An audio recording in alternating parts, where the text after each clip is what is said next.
Well, I think in a number of ways. And what comes to my mind first is to recognize in a psychedelic experience, actually you don't have to intend it, it sort of happens in terms of your experiencing your mind in a radically different way. So that the mind has so much power that we use so little of it consciously in our daily life. But in a psychedelic experience, the mind kicks into, as it has a little stimulation, kicks into a very different state. And so you're viscerally reminded that the mind is vast and powerful. And so I think that, that gives you something to work towards or think of when you're starting a meditation practice, or if you already have a practice, to focus on that overwhelming power of the mind, and how important it is to feel like you have some controlling influence over it. So you can set up a feedback loop with the mind wanting to go this way, and maybe your deeper knowing that you have to go this way can change the course of behavior. So I think that in that sense there's an influence. And as I may have mentioned before to you, I don't have a lot of experience with using psychedelics in the meditation context. I meditate often when I'm taking, sort of spontaneously, when I'm taking psychedelics. And when I'm meditating, sometimes it feels like I'm on psychedelics. But I don't actually combine them very often. I think only once I did that.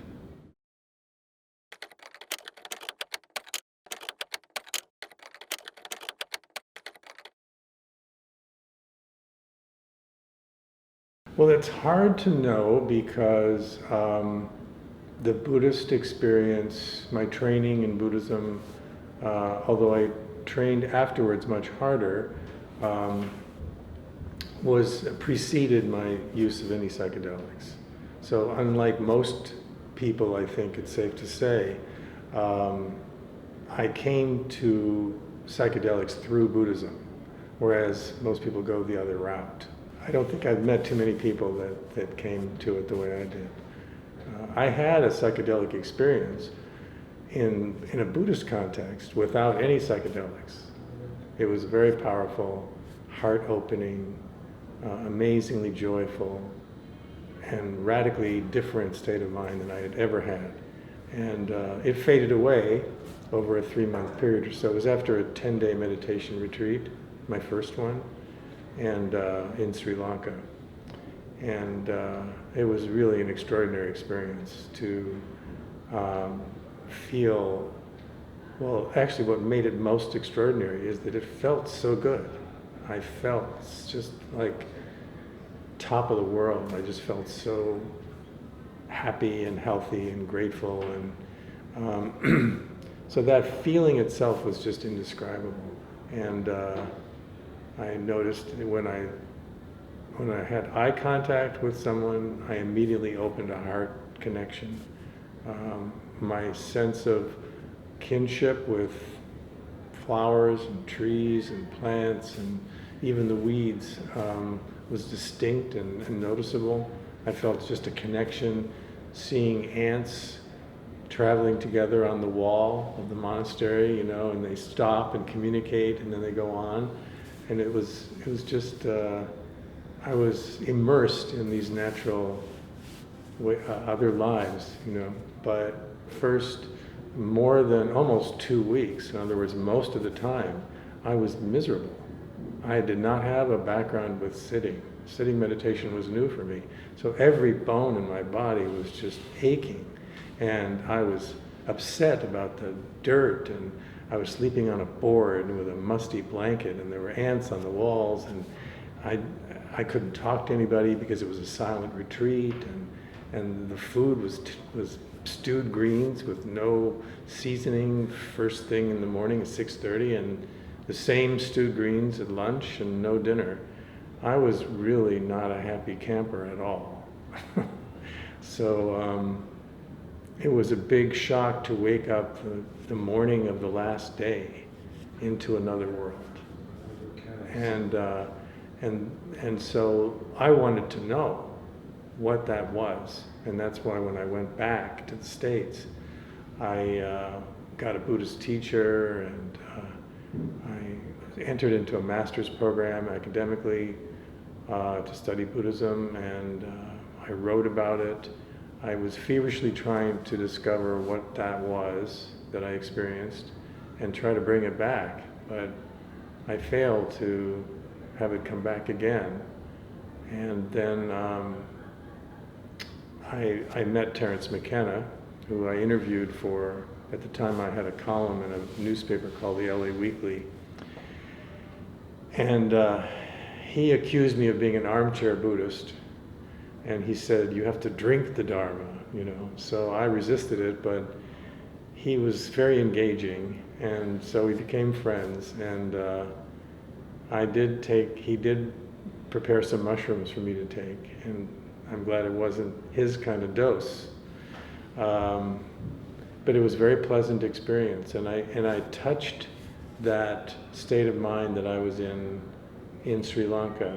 I touched it. I felt that kinship with all life that was there, and also the feeling heartful and connected to people much more openly and much more immediately. And so that was really nice. Then I had a lot more respect for this notion of taking these things, and then he invited me to take ayahuasca.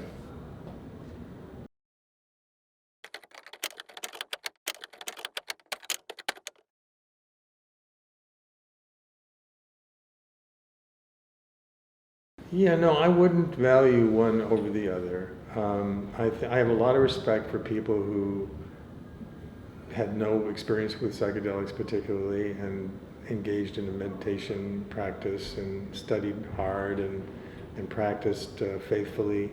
I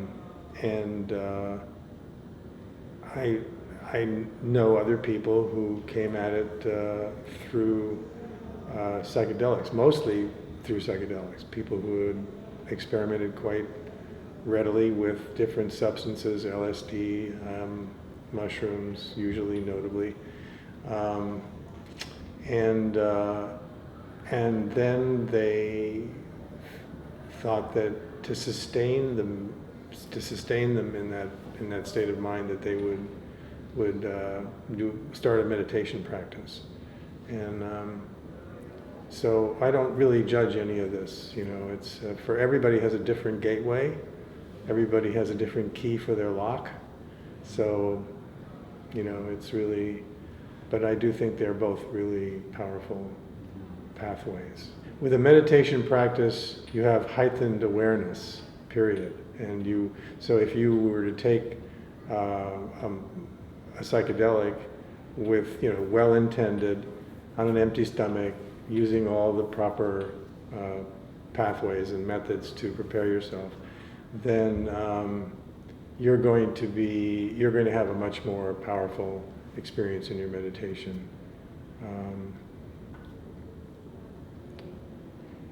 You're going to have a more powerful experience in your psychedelic experience. You're going to have a more powerful experience either way, because the mind is more awakened and more observant and clearer and more engaged fully.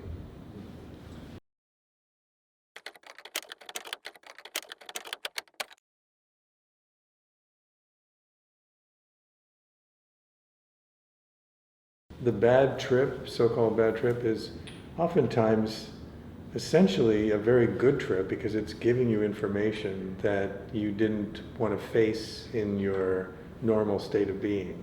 So it's coming at you from a different direction, and there's something in it that you need to learn or look at. So it's information, and when you start to see it that way, although at the time that it's happening, it can be very frightening. But yeah, bad trips are not necessarily always bad. I learned that when I was tending to people who had difficult psychedelic experiences at Burning Man. I trained to be a volunteer there and see people in the Zendo project. And I learned very clearly that that's the case. So.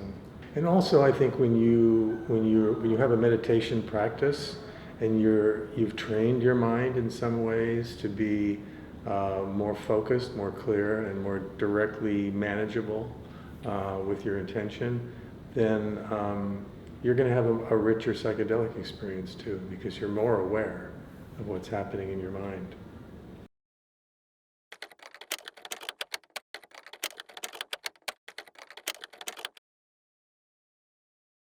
I believe that was the case. I have no proof of that other than subjectively, I believe that was the case. To add an interesting layer to that, after I trained to be a volunteer in the Zendo, I had an appointment to volunteer the next evening, but the following day in the morning, I was with some friends who knew that I had never taken LSD, and they thought that they were going to fix that. So they said, if not you, who? If not now, when? If not here, where? And they insisted that I take the LSD, and so I did. And it was a marvelous experience, absolutely wonderful.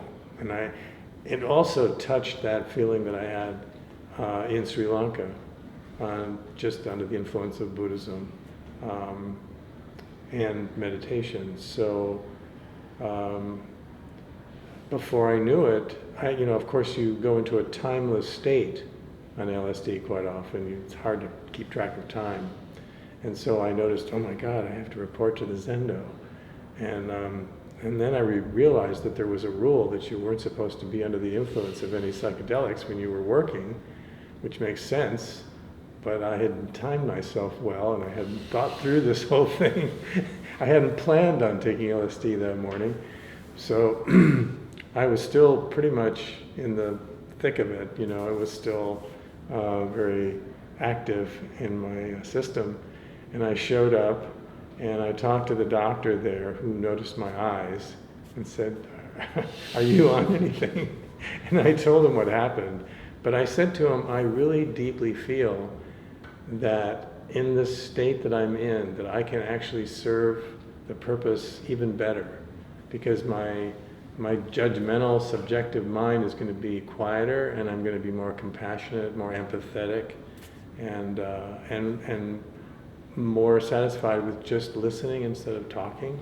So I think you can count on me. And he said, I think so too. So I had a wonderful experience. It was really, and it was a meditation in a way too, to listen deeply to the people that I was helping, bringing them a blanket, bringing them water, and just being with them. And in a sense, meditating on them. So it was really a great experience.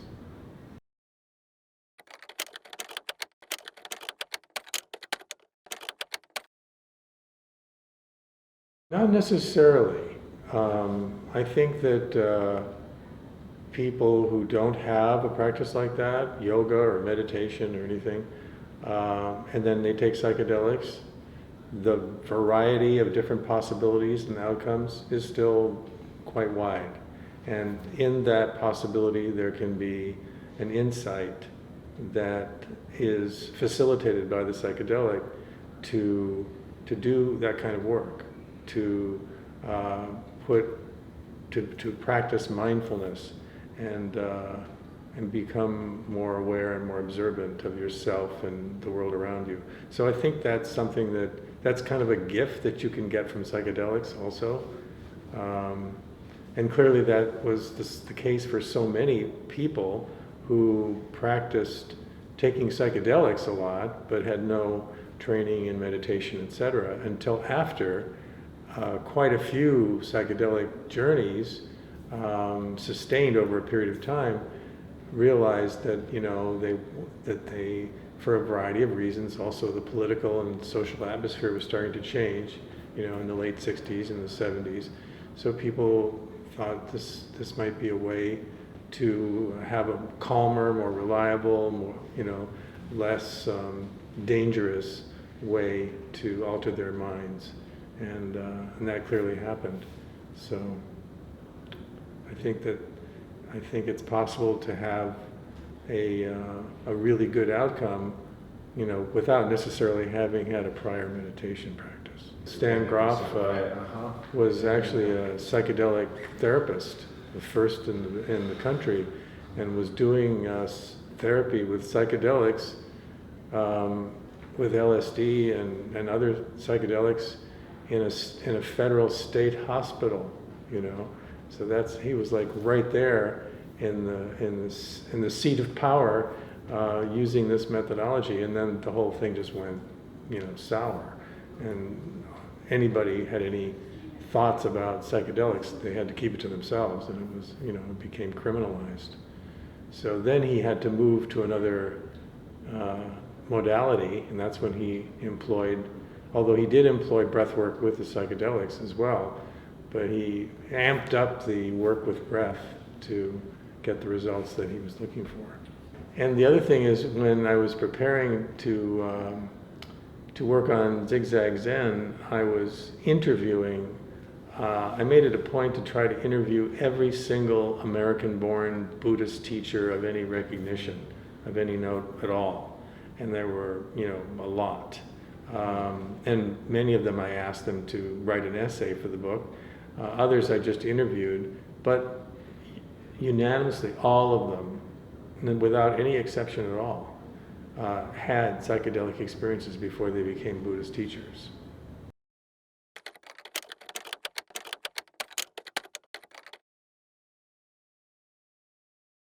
Well, it's the best possible tool for integration, I think. When you're able to quiet the mind and reflect on the experience you've had, and try to, there's almost an involuntary process of wanting to integrate that, because there's a drive within you that's innate to try to make sense of it and to incorporate it into your thinking and find value that it will give you over time.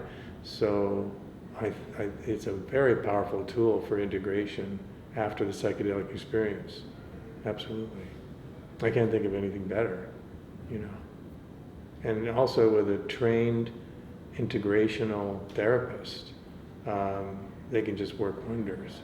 They can ask the questions that it may not occur to you, or you may be too frightened, or whatever. They can help you process it in a way that doesn't freak you out, In recent experiences when I've been taking psychedelics, I definitely use meditation in the integration process after,